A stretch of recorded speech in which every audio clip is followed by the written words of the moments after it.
گلستان کو خو کی ضرورت پڑی، جب گلستان کو خو کی ضرورت پڑی، سب سے پہلے ہماری ہی گردن کٹی، پھر بھی کہتے ہیں ہم سے یہ اہل چمن، یہ چمن ہے ہمارا تمہارا نہیں۔ معزز سامعین کرام، اللہ تبارک و تعالیٰ کا بے پایا فضل اور اس کا احسان ہے کہ ہم آزاد ملک کے اندر سانس لے رہے ہیں، آزاد ملک کے اندر جیتے ہیں، آزاد ملک کے اندر رہتے ہیں۔ اصل میں آج کا یہ پروگرام کنہی وجوہات کے اعتبار سے بہت ساری اہمیتوں کا حامل پروگرام ہے۔ آج کا یہ دارالعلوم محمودیہ کا پروگرام صرف 26 جنوری پر منعقد ہونے والے پروگراموں کا ایک حصہ ہی نہیں، بلکہ اس متھانہ کے لیے، ہمارے علاقے کے لیے ایک نئی سوچ، نئی فکر اور تعلیمی اعتبار سے ایک نئے مشن کا آغاز ہے۔ سب سے پہلے میں مختصر طور پر اپنے طلباء و طالبات سے یہ بتاتا چلوں کہ یہ 26 جنوری کیوں منایا جاتا ہے۔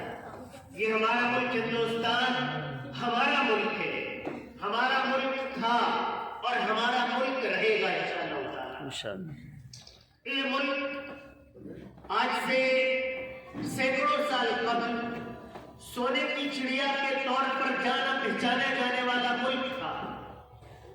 اس دنیا کے اندر برطانیہ اور انگریزی ممالک ان کی گندی اور بری نظر ہمارے اس ملک پر پڑ گئی۔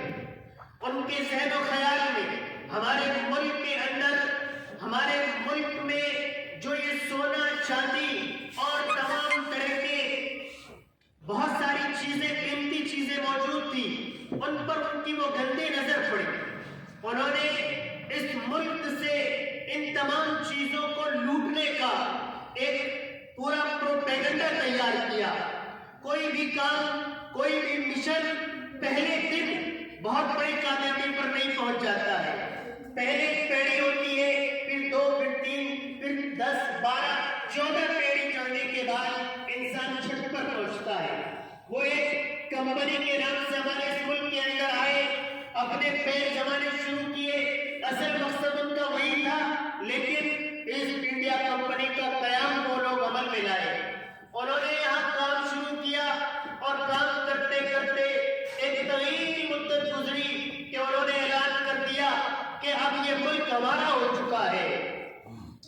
اس اعلان سے قبل پورے ملک کے اندر تمام مذاہب کے ماننے والے لوگ قیام کرتے تھے، لیکن سب سے پہلے اور پہلے علماء ربانیین نے ان کی پہل کو، ان کی اس گندی ذہنیت کو، ان کے گندے خیالات کو علماء کرام نے پہچان لیا اور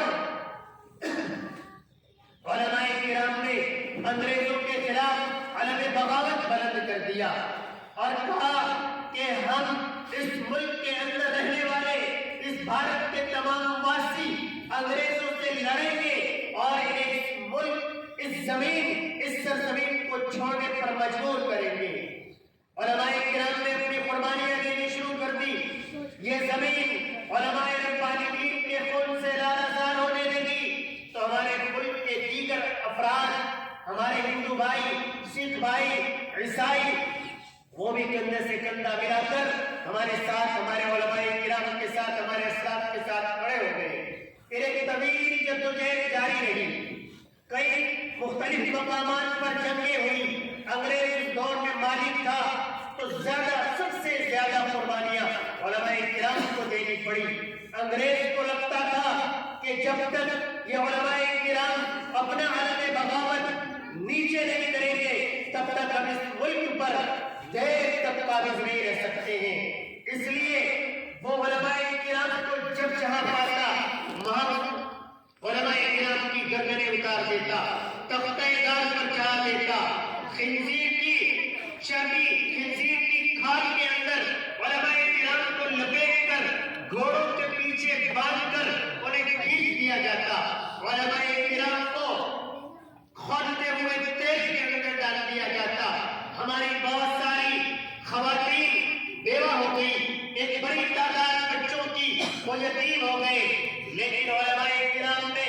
اپنی آنکھوں سے دیکھتے کہ ہمارا دوست تختہ دار پر چڑھ گیا، اپنی آنکھوں سے دیکھتے کہ ہمارے ساتھ پڑھنے والا طالب علم توپ کے دھانے پر باندھ کر اڑا دیا گیا، لیکن ان کا مقصد ملک کو آزاد کرانا تھا۔ اس مقصد میں ذرہ برابر کمی نہ آتی۔ تمام تر قربانیوں کے بعد ملک الحمدللہ آزاد ہو گیا۔ 15 اگست 1947 کو انگریز ملک چھوڑ کر چلے گئے۔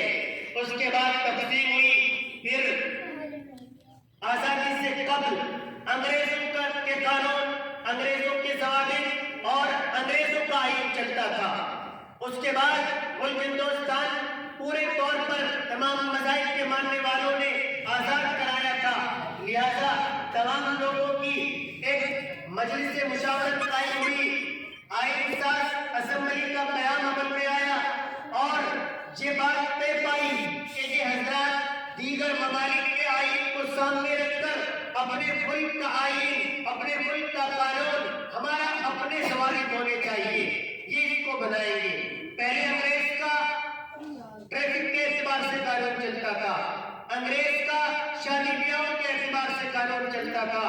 پہلے اگر کوئی جرم کر لیتا اس جرم کی سزا انگریز کے قانون کے مطابق طے پاتی، لیکن پھر یہ ضرورت محسوس ہوئی کہ پورے ملک کے اندر ہمارے اپنے قوانین و ضوابط ہونے چاہیے۔